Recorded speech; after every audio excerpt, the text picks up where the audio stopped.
Ketua Badan Pengawas Pemilu Provinsi Sumatera Selatan, Kurniawan, hadir dalam acara rapat kesiapan KPU Sumsel dalam pelaksanaan pemilu 2024 di Aula Demokrasi Lantai 2 KPU Sumsel. Usai acara, Ketua Badan Pengawas Pemilu Provinsi Sumatera Selatan, Kurniawan, menyampaikan himbauan kepada peserta pemilu terkait larangan kegiatan mengarah kampanye di masa tenang dan Bawaslu mengoptimalkan posko pengaduan. Terus kami mengoptimalkan posko pengaduan. Terus kami patroli pengawasan untuk mencegah potensi pelanggaran, salah satunya potensi money politik yang penting kita ini.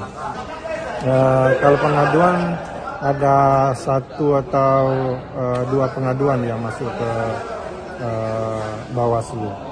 Nah, yang banyak informasi ini terkait APK yang melanggar ini sudah mulai kita goyuri, karena termasuk juga ke partai politik itu calegnya supaya tidak melakukan aktivitas di masa tenang itu.